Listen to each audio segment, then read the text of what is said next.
Good morning everyone, कैसे हैं आप सब लोग। तो गाइस आज हम बात करेंगे टिप नंबर 9 की। अब हमें क्या चीज़ पे ध्यान देना है कि अब हमें अपने प्रोडक्ट के बारे में कुछ, अब हमें प्रोडक्ट के लिए कुछ एक्सपोजर चाहिए। तो आप कौन कौन से प्लेटफॉर्म यूज़ कर सकते हैं। अगर आपको राइटिंग का शौक है तो आप पूरा यूज़ कर सकते हैं। अगर आप डिटेल में आंसर्स दे सकते हैं अपनी कैटेगरी, अपनी नीश या फिर अपने प्रोडक्ट के रिगार्डिंग, आप अपने कस्टमर्स को या फिर वो जो ऑडियंस है आप उनको कुछ वैल्यूएबल बता सकते हैं। फॉर एग्जाम्पल मान लेते हैं कि आपके प्रोडक्ट्स हैं कैमरा। अब आप कैमरा मैन्युफैक्चरर है या फिर कैमरा सेलर हैं। अब कुछ क्वेश्चंस, कुछ लोग हैं जो कोरा पे ये पूछते हैं कि सर कौन सा कैमरा बेस्ट है, निकॉन में क्या फ़र्क है, कैनन में क्या बेस्ट है, मेरा XYZ बजट है, मैं इसमें कौन सा कैमरा लूँ। तो आप उसको वहाँ पे डिटेल में आप ऑनेस्टली बता सकते हैं कि XYZ ये प्रोडक्ट्स हैं, इनकी ये स्पेसिफिकेशंस है, जो आपकी ये आपने मेरे को रिक्वायरमेंट बताई है, जो आपने रिक्वायरमेंट मेंशन करी है उसके अकॉर्डिंग ये कैमरा बेस्ट रहेगा। तो उससे क्या होगा कि आपकी गुडविल बनेगी, वो एक आपको एक कस्टमर को एक्सपोजर मिलेगा। और अगर आप उनको आपका तरीका अच्छा लगा या फिर आपने बहुत अच्छे से समझाया है तो पॉसिबली काफ़ी सारे लोग आपसे ही लेने के लिए प्रेफर करेंगे क्योंकि आपने उनको अच्छे से समझाया। तो अब आपको इस तरीके से अपने प्रोडक्ट के रिगार्डिंग एक ऑडियंस क्रिएट करनी है, अपना एक फॉलोअर बेस ऐसा बनाना है जो कि आपके प्रोडक्ट के रिगार्डिंग आपको फॉलो करते हैं।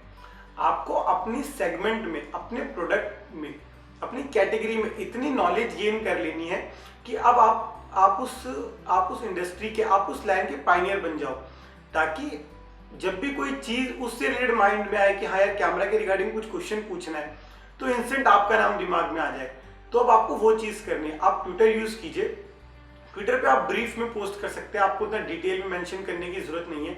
आप अपने कैमरास के बारे में, फॉर एग्जांपल मल्टीपल कैमराज, आप उनकी स्पेसिफिकेशंस, उनके प्रॉन्स, उनके कॉन्स आप अच्छे से बता सकते हैं कि वो चीज़ कहाँ कैसे यूज़ आ रही है। ये आपके हिसाब से ये ज़्यादा बेस्ट रहेगा कि अगर कोई स्टूडेंट फोटोग्राफी में स्टार्ट कर रहा है तो उसके लिए ये ठीक है, इस बजट में ये अच्छा है। या फिर मेरे पास रिफर्बिश्ड कैमरास भी हैं, अगर आप उनको प्रेफर करना चाहो, या मैं रेंट पे देता हूँ। अब आपको ऐसे ऑप्शन देखने अपने प्रोडक्ट को प्लेस करने के लिए। तो पोजीशनिंग का बहुत फर्क है, कुछ इस तरीके से आपको करना है। आपको अपना मार्केटिंग प्लान इस तरीके से बनाना है कि जब भी किसी प्रोडक्ट की कोई रिक्वायरमेंट आती है कस्टमर के थ्रू, आपका प्रोडक्ट उनके आगे पॉपअप हो जाना चाहिए। मैं आपको एग्जाम्पल देता हूँ। मान लीजिए एक मेरा हेलमेट का काम है, मैंने बहुत अच्छी क्वालिटी के हेलमेट मेरे पास है और मैं उनको मान लीजिए पंजाब में बेच रहा हूँ जहाँ पे सिख लोग टर्बन पहनते हैं। तो अब आप बताइए वहां पे मेरे हेलमेट बिकने के चांस कितने हैं? बहुत कम। जो लोग टर्बन नहीं पहनते होंगे वही हेलमेट लेंगे, जो पहनते हैं उनको तो हेलमेट की कोई रिक्वायरमेंट ही नहीं है। तो मेरे पास प्रोडक्ट तो अच्छा है लेकिन मैं बैठा गलत जगह हूँ। अब मान लेते हैं कि कोई ऐसा एरिया है जहाँ पे अभी रेड लाइट है, जहाँ पे बहुत चालान कट रहे हैं, ठीक है। अब मैं उन ऑफिसर से थोड़ी सी पहले हेलमेट बेच रहा हूँ, जैसे मर्जी बेच रहा हूँ, लेकिन मैंने उन ऑफिसर जहाँ पे वो चालान कट रहे हैं या ट्रैफिक सिग्नल है मैं उससे थोड़ी सी पहले खड़े होकर हेलमेट बेच रहा हूँ। तो अब जो लोग हैं, अब जो मेरी सेल्स है उसके ग्रो करने के कितने चांसेस है? उस वाले केस के मुकाबले ज्यादा है। या फिर अगर मैं चलो पंजाब में सिख कम्युनिटी के उधर भी नहीं हूँ, अगर हम मान लीजिए कोई दिल्ली का एरिया ले लेते हैं, और दिल्ली में एक एरिया है जहाँ पे अभी सब स्मूथ है, सब नॉर्मल है, रोड पे इतना ट्रैफिक नहीं है या फिर डिसेंट ट्रैफिक है, सब फ्लो में जा रहा है, फ्लाईओवर है, ब्रिजेस है। अब वहां पे मैं अगर विदाउट हेलमेट ड्राइव कर रहा हूँ, ठीक है, ये फर्स्ट केस हो गया। एक सेकंड है कि एक ट्रैफिक सिग्नल है, वहां पे पुलिस चेकिंग चल रही है और मैं उससे कुछ थोड़ी देर पहले खड़ा हूँ। तो इन दोनों में आप खुद कंपेयर कर सकते हैं कि मेरी सेल्स आने के चांसेस किस में ज्यादा है। प्रोडक्ट सेम है, क्वालिटी भी सेम है, प्राइस भी सेम है, लेकिन सेकंड केस में मेरे रेवेन्यू ज्यादा आने के चांसेस है। तो इसलिए आपका प्रोडक्ट सही जगह पे होना चाहिए। आप उसके लिए बहुत सारी सर्विसेज यूज कर सकते हैं, SEO है, SMM है, और भी काफी है। जैसे आप कोरा यूज कीजिए, अपने प्रोडक्ट को जहां जहां भी रेलिवेंट हो वहां पे उनको एक्सपोजर दीजिए। स्पैम करने की कोशिश ना करें, जहां जहां आपको लगता है कि यूजफुल होगा वहां पे उनको शेयर कीजिए। उनकी क्वेरी सॉल्व करने के बाद अपना एक पॉइंट्स रख लीजिए कि सर ये हमारा काम है, अगर आपको इससे रिलेटेड कभी कोई प्रॉब्लम हो या कुछ रिक्वायरमेंट हो तो आप हमें याद कर सकते हैं। ऐसे करते करते कुछ टाइम में आपका एक बेस बन जाएगा। एक ऑनेस्टी, एक इंटीग्रिटी से जब आप ऐसे काम करेंगे तो जो भी आपका कस्टमर बेस होगा, चाहे वो 1 हो चाहे 100 हो, वो ऑनेस्ट होगा और वो फेक नहीं होगा। फेक यूजर्स लोग खरीद लेते हैं इंस्टा पे, फेसबुक पे, उसका क्या फायदा? अगर वो काउंटिंग नंबर बढ़ भी जाते हैं पेज लाइक के तो उससे फायदा क्या होगा? मेरे पास आज भी सोच लिया कि सिर्फ 1100 अप्रॉक्स लाइक्स है फेसबुक पे और 22 अप्रॉक्स है इंस्टा पे। मेरे को नहीं फर्क पड़ता कि वो लाइक कितने कम है कितने ज्यादा है, वो जितने भी है वो रेलिवेंट है, वो जेन्युइन है। तो वो स्लो भी बढ़ रहा है लेकिन वो तरीके से बढ़ रहा है, उसमें कुछ गलत नहीं हो रहा है। अब मैं अगर जबरदस्ती उसको 50,000 क्रॉस कर भी दूं तो उससे फायदा क्या? तब भी तो वो सही लोगों तक नहीं पहुंच रहा। और वो कंटेंट तो एक नॉलेज के हिसाब से क्रिएट करा जा रहा है। जो भी उस पर न्यूज आती है वो जिस भी हिसाब से कलेक्ट होती है, जिस भी हिसाब से पब्लिश होती है, उसका एक मेन मोटिव ही यही है कि वो सही लोगों तक पहुंचे। तो ऐसा नहीं कि आप कहीं भी कुछ भी डाल देंगे, आपको उस तरीके से काम करना है। आप लिंक्डइन यूज कीजिए, वो नेटवर्क स्ट्रांग होता है, उन पे अपने नेटवर्क से कनेक्ट कीजिए, कुछ नए नेटवर्क बनाने की कोशिश कीजिए अच्छे तरीके से। जो भी आपको लगता है कि आप अपने नीश के रिगार्डिंग कुछ नॉलेज शेयर कर सकते हो, वो नॉलेज शेयर कीजिए। एक थ्रेड बनाइए या फिर यूट्यूब पे वीडियोस बनाइए।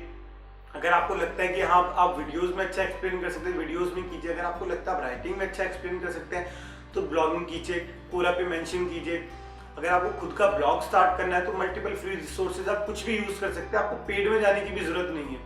वहां पे आप अपने शौक से लिखिए और राइटिंग पे फोकस कीजिए। अगर आपके पास टाइम है तो ये सारी चीजें पर खुद ट्राई करके देखिए।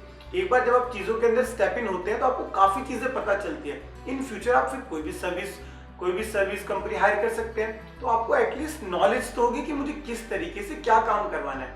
अगर आपको पता ही नहीं है कि आपको करवाना है क्या और आप किसी सर्विस कंपनी को हायर कर लेते हैं तो आप उनको रिक्वायरमेंट आप शेयर नहीं कर पाएंगे। वो आपको अपने नॉलेज के हिसाब से कुछ बताएंगे, आपको थोड़ी नॉलेज उस टाइम नहीं होगी तो आप शायद एग्री कर जाएंगे, बाद में कॉन्फ्लिक्ट हो जाएगा, ना आपको सर्विस प्रॉपर मिल पाएगी और आपका अमाउंट भी, आपके प्रोडक्ट, आपके चार्जेस भी लग जाएंगे, ना वो सही से डिलीवर कर पाएंगे, क्योंकि कम्युनिकेशन गैप हो गया। जब आपको पता ही नहीं आपको करवाना क्या है तो आप वही कराओगे जो वो कह रहे हैं। अब वो आपके लिए कितना सही है नहीं, आप तो उन पे डिपेंड हो गए, तो आपको पता होना चाहिए।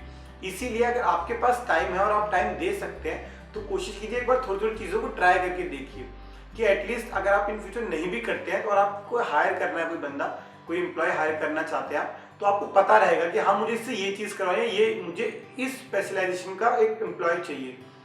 तो इससे आपकी काफी हेल्प होगी, काफी कॉस्ट कटिंग भी हो जाएगी। तो आप ऐसी सोशल चैनल्स को यूज कर सकते हैं।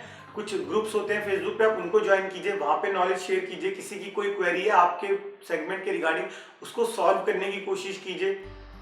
जो ब्लॉग्स होते हैं उनके जो कमेंट सेक्शन में अगर उससे रिलेटेड कुछ ऐसी बात चल रही है जो आप सॉल्व कर सकते हैं, फिर आपको सजेशन दे सकते हैं, वहां पे कीजिए, आप उनको सजेस्ट कीजिए, उससे भी आपको एक्सपोजर मिलेगा। अगर आप फेसबुक पे या इंस्टा पे किसी भी तरीके की कोई क्वेरी जो आपके प्रोडक्ट के रिगार्डिंग है या सर्विस के रिगार्डिंग है उसको सॉर्ट आउट करते हैं तो काफी एक्सपोजर मिलेगा। अपने फ्रेंड सर्कल में, अपने फैमिली सर्कल में सबको बताइए। मोस्ट प्रोबेबली हमारे प्रोडक्ट का जो हमारे प्रोडक्ट के कुछ फर्स्ट यूजर्स होते हैं या फिर जो हमारी सर्विस के कुछ फर्स्ट यूजर्स होते हैं वो हमारे नोन से ही होते हैं और रेफरेंस से ही होते हैं, चाहे वो हमारे फ्रेंड्स हो चाहे फैमिली हो। तो जब वो आपसे कनेक्ट करते हैं तो उनके साथ ऑनेस्टली डील कीजिए। अगर आपको लगता है कि आप उनके किसी भी तरीके से बेनिफिशियल हैं तो बहुत ही अच्छी बात है, उनको उस तरीके से सर्विसेज दीजिए, उनको बेस्ट पॉसिबल तरीके से सर्विसेज रेंडर कीजिए ताकि वर्ड ऑफ माउथ हो आपका। हमारे फर्स्ट क्लाइंट पॉसिबली हमारे सर्कल से ही होते हैं, कॉन्टैक्ट से ही होते हैं, तो उनको आप जितना बेस्ट रिजल्ट देंगे उतना ही आपके second, third, fourth, fifth client के चांसेस हो जाएंगे और आपकी ऐसे ही रेफरल चेन बनती चली जाएगी। तो ये कुछ चीजें हैं जो आपको स्टार्ट कर देना चाहिए। इनमें थोड़ा टाइम लगता है लेकिन इनका रिजल्ट इफेक्टिव होता है। यही वो इफेक्टिव टिप्स एंड ट्रिक्स है जिनकी मैं बात करता हूँ, क्योंकि आप कोई भी चैनल यूज कीजिए, पेड चैनल यूज कीजिए या फिर कोई भी मीडियम यूज कीजिए, ये चीजें कॉमन है।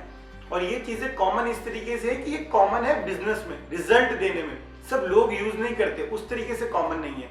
कुछ लोग यूज करते हैं, कुछ फिर भी नहीं कर पाते हैं। तो अब अगर आपको पता है तो उसको यूज करके देखिए और जो भी रिजल्ट हो हमारे साथ एक बार जरूर शेयर कीजिए।